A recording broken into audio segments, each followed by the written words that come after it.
In this lesson, we take a look at active transport.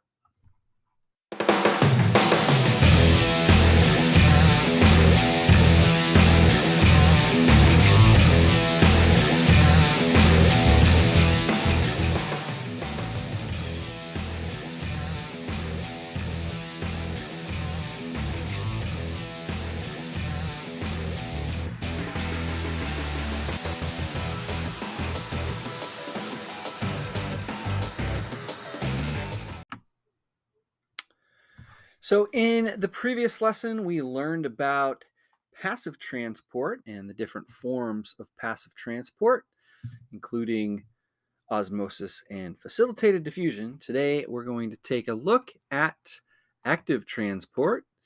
And in particular, we are going to look at how active transport works. And that is the desired result for us today. We want you to be able to explain all about active transport. What if a cell needed to move materials against the concentration gradient? In other words, what if a cell needed to move materials from an area of low concentration to an area of high concentration? What would need to happen? Well, the answer to that question is energy. Energy would be required to move those particles against the natural flow of diffusion. So energy is needed to get certain substances either into or out of the cell because the cell membrane is selective, right? It's a selective semi-permeable membrane. So for substances that cannot pass through the membrane freely, active transport is used, and this requires energy. So in one type of active transport, there are protein pumps that are involved. So energy from that elusive molecule we haven't quite learned about yet, but you've heard me say over and over again, that molecule called ATP, energy from ATP is used with these protein pumps to pump small molecules and ions across the cell membrane.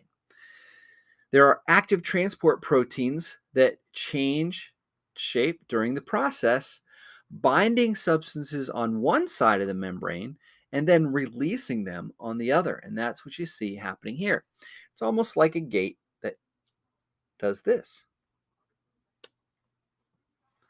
Now, there's also a form of active transport called endocytosis, and that's what we see here in the middle of the image.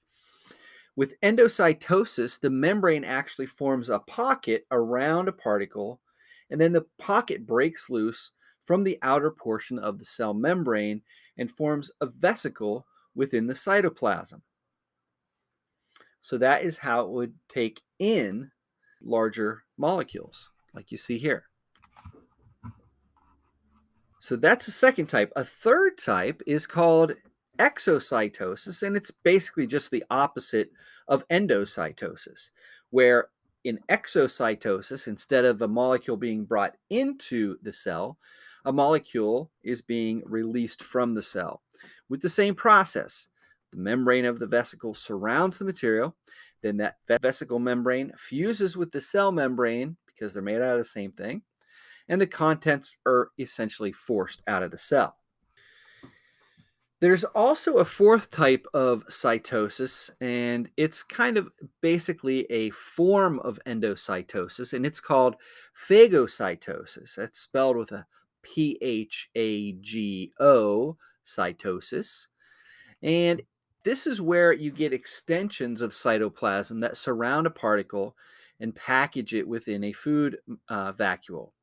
Amoebas actually use phagocytosis to engulf food. That's how they bring the food particle into their single cell selves, and that's when they can begin to break that food material down and convert it into energy that's usable by the cell, such as creating those ATP molecules.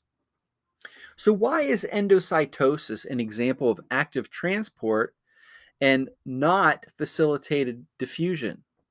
Well, if you remember, facilitated fusion does not require any energy, but endocytosis does require energy in order to engulf a particle and form a vesicle around it. And that, my friends, is active transport.